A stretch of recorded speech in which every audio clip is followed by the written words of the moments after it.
너는 내 삶에 다시 뜬 햇빛 어린 시절 내 꿈들의 재림 모르겠어 이 감정이 뭔지 혹시 여기도 꿈속인 건지 꿈은 사막의 푸른 신기루 내 깊은 곳에 아프리오리 숨이 막힐 듯이 행복해져 주변이 점점 더 투명해져 저기 멀리서 바다가 들려 꿈을 건너서 숲을 너머로 선명해지는 그곳으로 가 Take my hands now You are the cause of my euphoria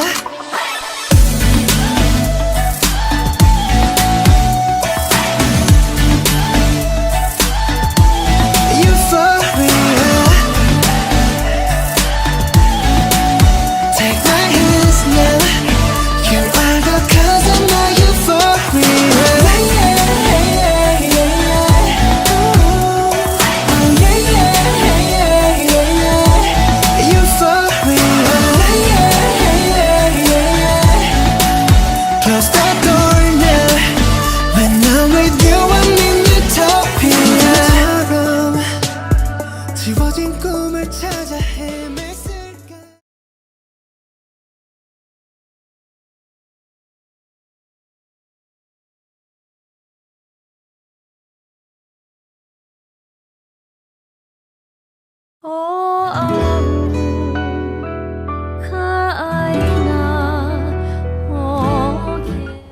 Hey y'all!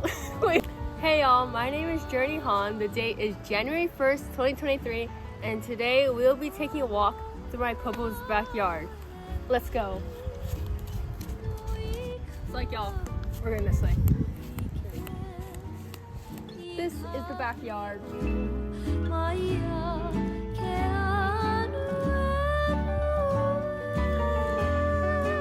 We're going up the hill.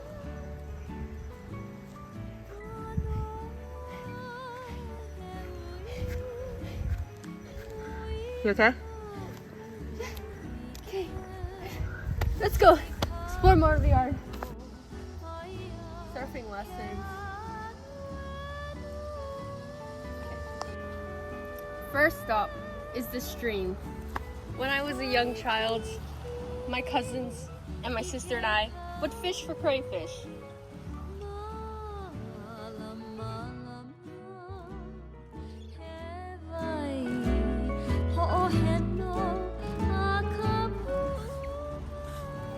Oh, hey, didn't see you there. I was just admiring the top of the yard.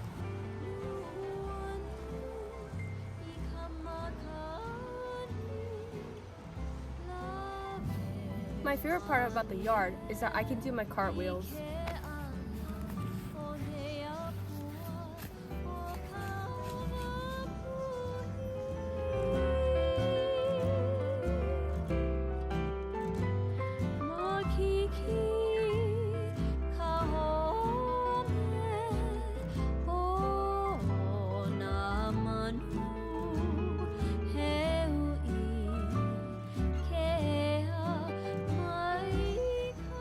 That's it for the tour, but there's one more stop.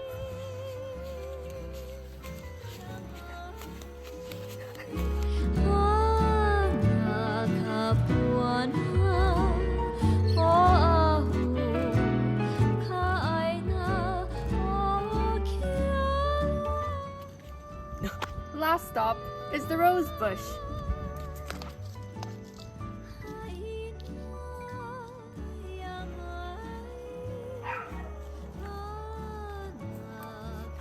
And that's it from me. Hope you enjoyed this tour.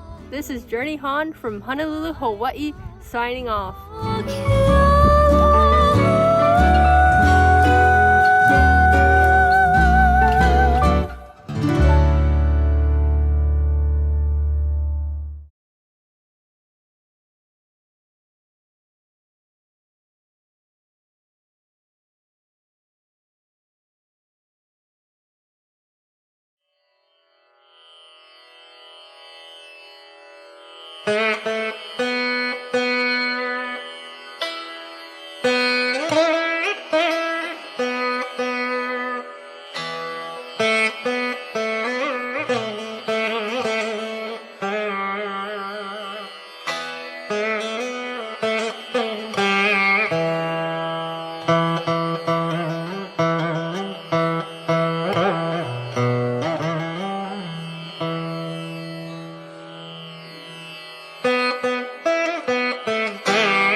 It was the third round, and I was controlling the fight. And I was so confident that I was going to win.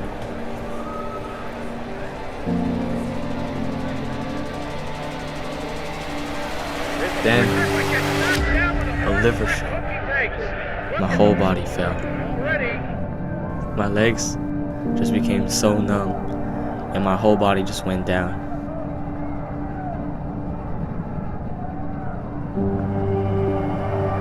"2018 was the hardest year of my life.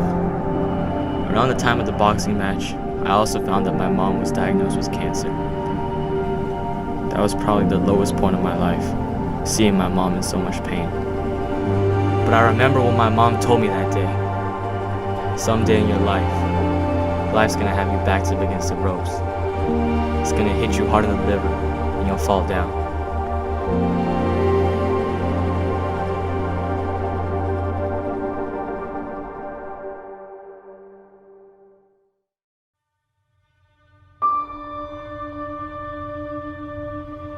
But she said, you got two choices.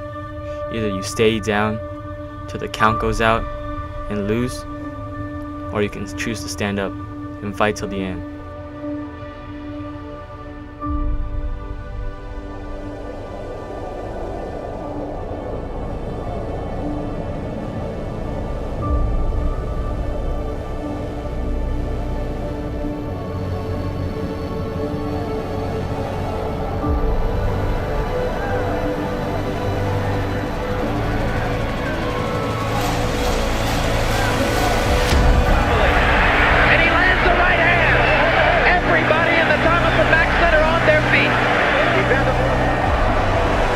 I told you, all of my critics, I told you all that I was the greatest of all time.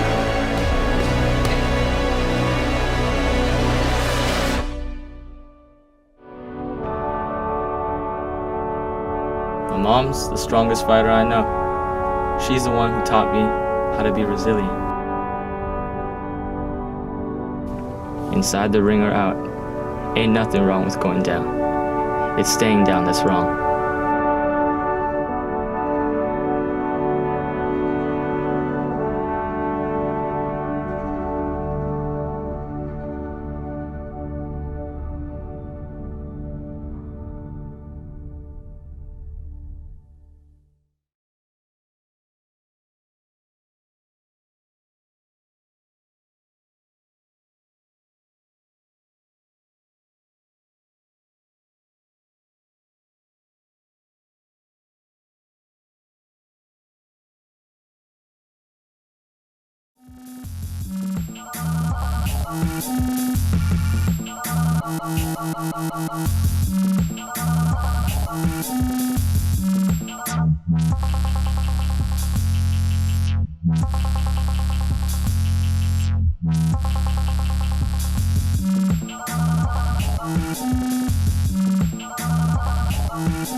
in Garage L together, but they have amnesia, so you can't find them. And you also can't talk because you're a mime, and at that, a nautical mime. I mean, I could help you find them if it'll make you stop crying, and maybe if you can help me find a way out.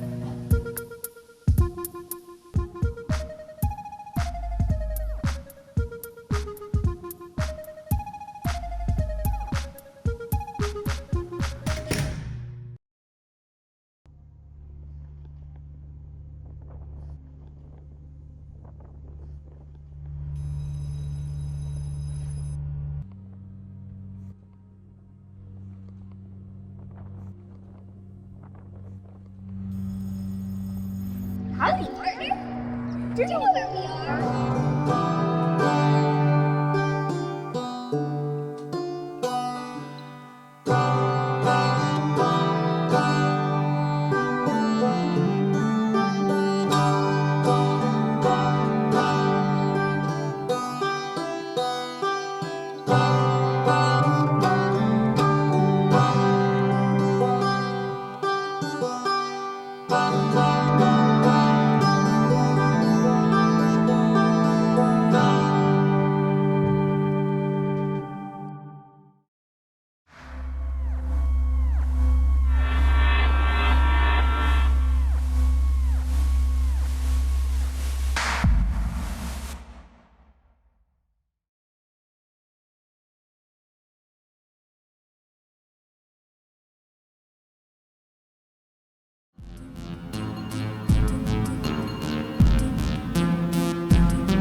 Chiapas is one of Mexico's most biodiverse and resource-rich states, with a plethora of natural waterways.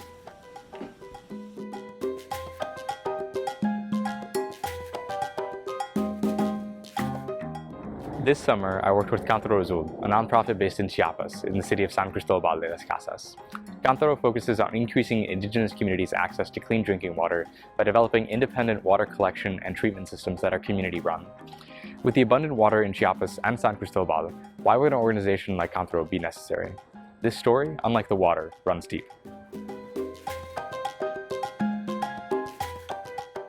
In 2018, the New York Times published an article highlighting the issue of water scarcity in San Cristobal.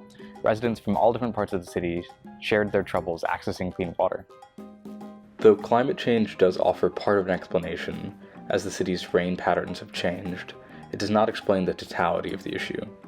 Another key explanatory factor for the lack of potable water is the Coca-Cola bottling plant in San Cristobal, which draws more than 300,000 gallons of water per day, or roughly 110 million gallons of water a year. The people of San Cristobal have long protested the Coca-Cola plant. However, Coca-Cola's reach extends beyond simply using up water.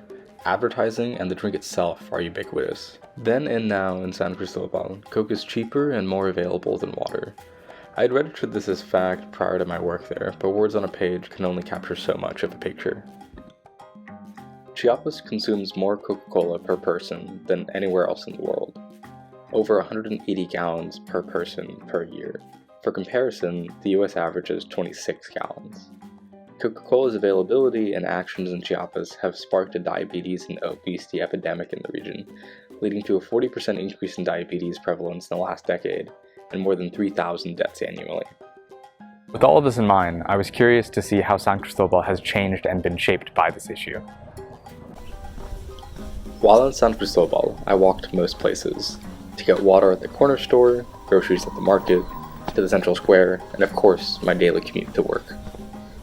One thing I kept noticing on my walk to work was street art, specifically these tags of Taraz, Carlos Saez, Decadence, and Eric Rizzo.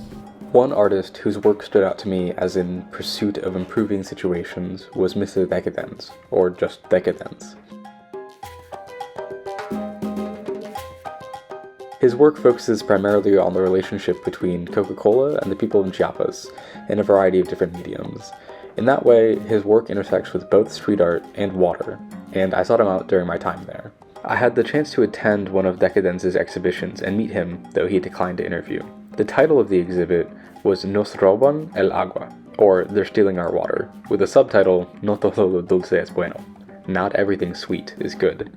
Two panels in particular extend the message from Decadence's street art about the impact of Coca-Cola on both the people of Chiapas and the water supply.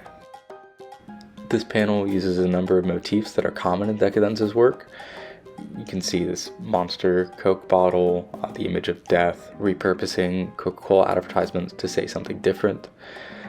And we also see explicit messaging about Coca-Cola as a drug, the harms that it poses, the different damages it causes. In this panel, Decadence moves from commenting on the effects of Coca-Cola the beverage to Coca-Cola the corporation, specifically looking at the use of water. We see saqueo, from sacar, to take, and so we see the effect mentioned on communities not being able to access water, the depletion of natural resources such as aquifers, and all of this done again through the repurposing of Coca-Cola advertising. When I asked Eric Rizzo about the future of art in San Cristobal, he said, Pues esperemos que todo siga, que sigan en marcha los artistas y que no se dejen, pues la vida está difícil, pero muchos artistas pues no se dejan y le echan ganas. Pero yo creo que el futuro del arte acá es muy bueno, nada más que no nos dejan avanzar, y también entre gente a veces no nos dejamos avanzar, pero creo que va a haber mucho auge de arte aquí, cultura. No tarda mucho, espero, pero sí creo en ello, y pues creo en los artistas que aún siguen y perduran y que no se dejan vencer ni por lo económico, ni por los problemas sociales, ni familiares, siguen pintando y siguen creando allá afuera. I can only hope the same is true for Decadence and all of the other local residents organizing for better water, that the fight continues.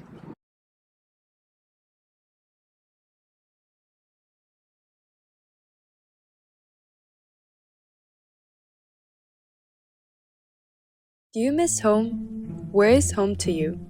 What is it like being away from home for so long? These are questions I always get as an international student. My name is Yuka, and if you don't know me, I'm a junior at Hanszen, and I spent half of my life in China and half of my life in Japan. This winter, I visited Singapore, the place my parents moved to after I left Japan for rice. This video is a combination of me enjoying the time I spent with my family and me learning about Singapore. When I first got to Singapore, I got a reverse culture shock. I thought I came up with a new theory, but reverse culture shock is a thing.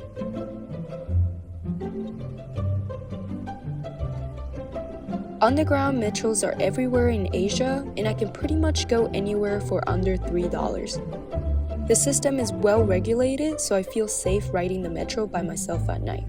Totally different from my Red Line metro experiences in Houston.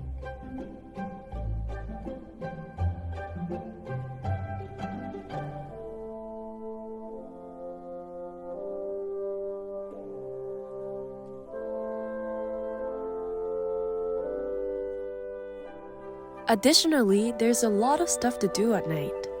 I didn't say nightlife because I don't necessarily mean bars and clubs. In China and Singapore, there are many shopping malls with cool art installations and a variety of restaurants that are open until 10 p.m. Even after, many people walk around outside and the city is lively. Even though Singapore is geographically really small, about 1/3 the size of Houston, there were lots to do and eat in the month I was there. These are all the things I grew up around, but after living in the US for 3 years, I totally forgot what Asia is like. spending a month riding public transportation, enjoying late night walks, seeing Chinese advertisements, eating authentic Asian food, I realized I took aspects of my culture for granted. To answer my questions from the beginning, yes, I miss home, but where is home? Is it within the borders of China? Japan? When I went to Singapore, I felt at home in the bustling subway stations or on a calm evening walk. Singapore is not exactly where I grew up, but to me, it was like going home, seeing my parents, and eating home-cooked food for the first time since I left for college in 2020.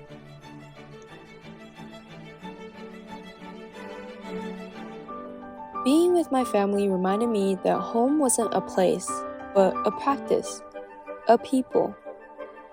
Connecting with these things reminded us where we came from.